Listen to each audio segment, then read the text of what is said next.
Seems like no matter where I make it, try to focus the exposure on it, always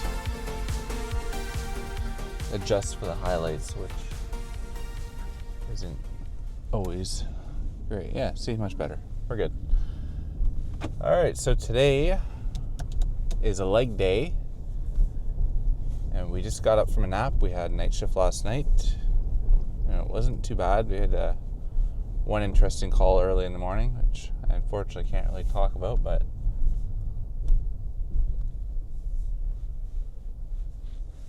just say it was a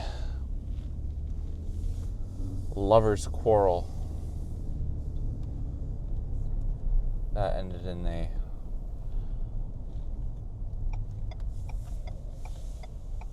visit by us. Today's a bit of a weird day. It's obviously starting off with the gym, so we're gonna get some cardio in and leg day. Then I got to go coach hockey before work. And I don't know if I've talked much about my hockey extracurriculars, because there's not really a whole lot to it. I joined last year because my daughter's hockey team was short kind of like admin staff, and it was more of just a requirement for the team to have all these spots filled, so I took on the role as the assistant coach just so we had everything filled up. I'm not really a super proficient hockey player by any means. I never played as a kid. My skating was pretty much limited to recreational, like shinny and weekend hockey, the ODRs and stuff, like with friends. So nothing as far as like official experience to an extent. I took the course and everything to be eligible to be an assistant coach, so I've done the appropriate training, you could say. But today's definitely going to be a bit of those winging it or faking it till I make it kind of things I spoke about before, which is all right. I mean, the girls in the team are all really great. I've been on the ice with them before as the assistant capacity, but our league coach, she is unavailable today, so have to step up. For workouts, we are doing, for exercises in a workout, I should say, it's going to be mainly compound exercises. I want to throw in maybe a couple leg extensions. I feel like I want to work on the quads a bit more, so I'm thinking if I can throw in a couple sets of squats. I'll probably move into trying to decide if I want to just limit back squats and just do strictly hack squats and then leg presses, or keep both. I'll see how it feels. I'll probably start with the some back squats, see how it feels, and if I'm iffy about it, then I'm gonna move right to hack squats sooner than I normally would. Anyways, get to those big ones for sure. So squats, presses, RDLs of some sort, and then calf raises. And then once those are all taken care of, I'm hoping to have a little bit of extra time for some extensions. Anyways, it's just shortly after 1:30. I have to be ready at the rink for 4:30. So it gives us a few hours, but in that time I also have to get my meals and stuff ready for work, because basically when I leave the rink I'm gonna have to go straight to the station for work. So divide and conquer with my brain, I guess, try to organize all these things I have to do, and then hopefully effectively execute them all so I can get them done before I have to head to work. I don't think there's anything else really to add right now. yeah, and get those big pressing movements done in those squats, and then we'll see how things are feeling as far as a little extra accessory work we can do maybe. But I'll see you when we get back out here.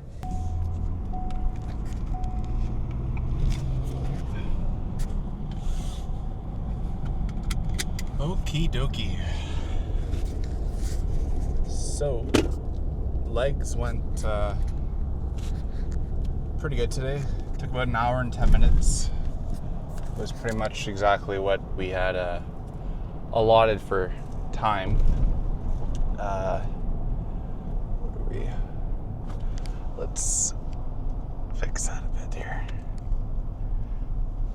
So we ended up, what did we end up doing? We did a just normal back squat.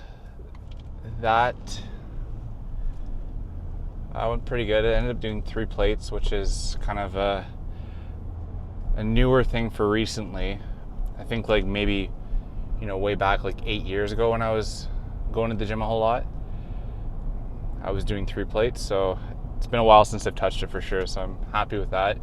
I definitely think once we get into a bulking phase and more carbs, I'll probably feel a little less crummy doing that much weight. I was only able to push out about, I think it was 4 reps with that, so not really a great working set, but I like to try and at least do 1 set, kind of look at heavy weight, just to kind of get the tension on the muscles, and you kind of, I don't know what the word is, you kind of feel like the pressure inside the muscles when you're pushing a heavier weight. And then obviously, finishing up or continuing with moderate weights so you can kind of pump them up with higher reps and really focus on squeezing the muscle groups that you're working with the exercise. Helps with that kind of mind-muscle connection. So it's definitely a place for kind of both weight ranges in my workouts anyways that I find. Some days if I feel like my joints are sore, I'll usually just stick to the lighter or moderate weight ranges and just focus on squeezing and kind of high contractile force on the muscles, I guess you could say. Whereas days, if I have extra time to warm up and I feel like my muscles are well rested and the joints are good, then it's nice to kind of be able to get a high weight exercise in where you can really push on the muscles and, like I said, feel the tension on them at the flexed, or I guess it wouldn't be a flex, like the stretched stage. Give me 1 second, I gotta pick up my wallet because I forgot it, and then it's off to get the girlies for hockey.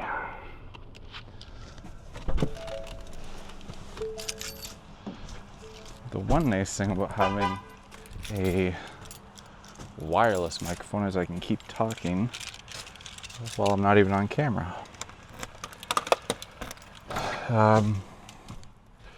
So yeah, what did we do? We did the back squats, followed by, is this on?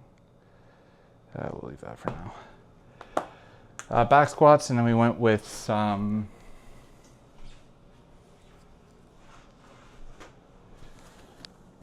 hack squats after that. I tried to stick with heavier weights again. I think I did 3 plates on that. And then ended up stepping it down to 2 plates for my last 2 sets on it. We're going to have to come back here and pick up food later. There's no way I'm going to be able to pack all this right now. So we got 3 or 4 sets, 3 working sets, 1 kind of warm-up set with that as well. Done. And then we finished off. We didn't finish off. We moved over to kind of Romanian deadlift, but we did it with dumbbells, which I've been kind of liking a lot more than the barbell variant because I feel like I can really focus on getting the dumbbells in a position where I can stretch that kind of rear string of muscles, that whole like hamstring, lower back, glute region. I find it's easier for me to focus on that when I'm not trying to manage the barbell in front of my calves, or shins, I should say. Okay, so we got that. This, got my sweater already. I feel like I'm forgetting something. But anyways, so we got through RDLs, and we finished off with a standing calf raises on the Smith machine. Okay, got that. Sweater's in there, t-shirt, wallet. Should be good. Okay. So I was kind of tempted to do some leg extensions to focus on the quads, but having already been there for about an hour, and well, over an hour and a half with the cardio included, but we were there for quite a bit already, and I have other commitments I have to attend to today, so didn't get to do that. But on the bright side, in 3 days we'll have legs again, and then 2 days after that we'll have legs again. So that's kind of like the reason why I like the 3 days a week muscle groups, because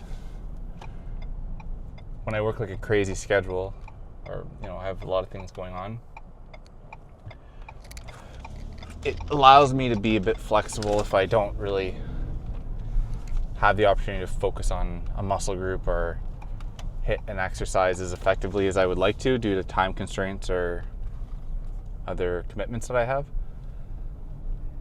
It really lets me be a little bit more flexible than I would if, say, we were only doing like a 3 or 4 day split where I was only hitting everything once a week.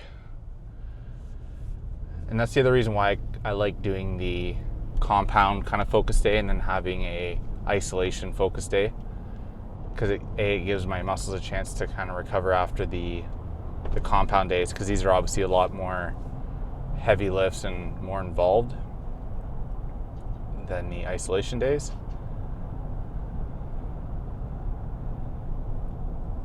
And then, like I said, it gives me a chance to move things around if they don't really fit into the routine for a day, or God forbid if something happened where I had an injury, or something wasn't feeling up to par for the day, then I could put it off for a couple days and try it again. And that's a big thing too to kind of understand or recognize, especially when you're new into weightlifting. Well, I'd say both, like when you're new or been doing it for a while, is if you're starting to feel like a muscle or a joint's feeling a little bit sketchy, instead of trying to push through it, you're better off to don't give up on the routine or the exercise for the day. Not the exercise, but the routine or the workout for the day. Instead, try and refocus it maybe on a different muscle group, or a muscle group that's complementary to that one, so that you're able to still get your workout in for the day, but you're not compromising your lifts down the line, or a prolonged or permanent injury.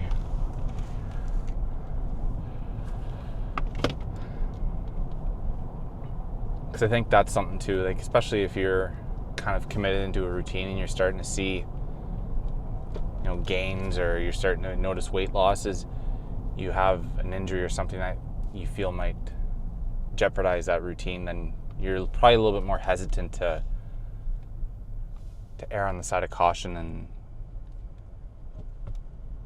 kind of protect that joint or that muscle group. You're probably more likely to try and push through it, which to an extent is a good attitude to have, but not to the point where you're causing further damage or injuring the affected body part. And that extends into everything like rest and diet as well, or even mental health. Like if you go into a workout for the day and you're under the weather, you're not feeling up to it, or there's something else going on in your life that's really distracting you, it can really kind of compromise your confidence in the lift, or your confidence with the workout altogether. So those are days maybe you decide to swap out and do a routine that you enjoy instead of something maybe you feel more compelled to do due to it just being in the routine. Because for a lot of people, I think like when you talk to them, or I know when I do interviews and I ask students or new hires, what do you do for stress relief, or to combat poor mental health, or if you have a difficult day at work, what's your solution to kind of dealing with it? And a lot of them will say they'll go to the gym or play video games or something like that. So I think when I think of those kind of answers, or that type of mental health check-ins or checkups, is I'm not going to do something that's going to frustrate me more or make me feel more under the weather. Is I'm going to focus on trying to do something that is a stress relief. So if I go to the gym and I hate running on a treadmill, but my routine says, today you have 30 minutes on a treadmill, and I'm already feeling down in the dumps, I'm not likely going to want to go run on the treadmill, and it's not going to help me with my mental health, and it's not going to probably benefit my workout routine at all either. So being flexible in that kind of capacity definitely can benefit you in a few different ways. Maybe you like the bike because you can sit down and play a game on your phone, or you like arm day because it makes you feel good and you have nice arms, or you like your shoulders and you want to work on your shoulders. So focus on those things, because you're still getting your workout in, burning the calories, you're still committing to your routine, but maybe it's also going to help you with your mental health. And if you're having a down day and you're feeling kind of in the dumps, or things aren't really going your way, then having a good lift, and a lift that you're comfortable with and confident with, definitely is a good way to get a bit of a mental boost, I think, on those difficult days. So I've come to the conclusion that I need to either invest in a tripod mount for my current monopod, or just invest in a new monopod. And I haven't really looked at both options. Something with like a quick release head or something like that would probably be the best. So I know there's a couple I was looking at prior to starting recording, and I kind of said to myself, you're not going to commit more money to this hobby until you're doing something with it. And I mean, I'm still not doing anything with it. I think right now it's October 16th. I've been putting videos up for only 2 weeks now. But it's funny because when I watch the videos, they're from about 2 or 3 weeks ago, like prior to my posting dates. So I'm trying to, I don't say rush through, but I'm putting through more videos a day than I'm actually recording right now because I'm kind of backlogged. Anyways, my point is not really, like I said in the beginning of this, it's not really aimed to be a successful, YouTube enterprise or like that. I'm not looking to record this stuff to have a bunch of views or have subscribers and followers. Like I said, if people do kind of resonate with the stuff and they enjoy the content, or they think it's interesting, or they just want to see what's going to happen with my school applications, and they decide to subscribe, then that's great. I know for me going through this, it's been kind of like an isolated experience, especially with my age and being in work and stuff already. It just feels like most people applying to med school are in their 20s or just coming out of college or university. So if there's other people out there that feel the same way and they just want to follow along to see what the hell I'm up to, then great. I think that's awesome. But the recording part of it is, I want to record stuff in the gym, but I don't want to fumble around with this monopod that I have where I have to screw the camera on and off every time. And if I'm buying a tripod mount for like a quick I can't keep a quick release head, then I'm trying to figure out if it's just more feasible just to buy the monopod that has it all kind of built in already. So that's going to be another research thing I have to look at. That and the ND filter. Probably going to be a VND, so one filter for the camera so I can essentially put like a sunglass on it, because I do find that I'm having difficulty exposing some of my shots, especially when I'm in the daytime like this, where I kind of want to keep the aperture. I don't know, I don't want to get too much into a camera chat about this, but basically I want to keep the depth of field low so that the background stays blurry. But if I do that without that lens on it, or that lens cover, everything will be overexposed and it'll just be blown out and white. So the filter would help with that. But I think right now, if I can focus on getting the tripod stuff sorted out, that'd probably be my best bang for my buck. I'm not going to chat too much more. I've been editing some of these videos and I find the ones that are long and ranty are difficult to edit down. I mean, I don't really have a whole lot of direction with these recordings, so I start watching them and I figure, like, where am I going to cut this video off? So I think I'm going to leave this one right here today. Tomorrow is like my first day off again for I think I have 4 or 5 days off, so I'll be doing some morning recordings again for the gym sessions. And then, I don't think there's really anything else to add. I might try and do some of those interview questions that I was talking about, but I'm kind of contemplating whether or not they'll be included in the main vlog or just kind of like a separate video recording, but it's yet to be determined. I don't think it's going to really matter because no one's watching either of them right now. But on that note, whoever's still hanging around watching, thanks for hanging out and watching me struggle through this process. And as I just mentioned, if you're kind of going through the same thing or you find it interesting, there's going to be likely another video or two tomorrow, so feel free to follow along. And for everyone else who's just stopping by and checking it out, thanks for checking it out, and I hope you have a good day.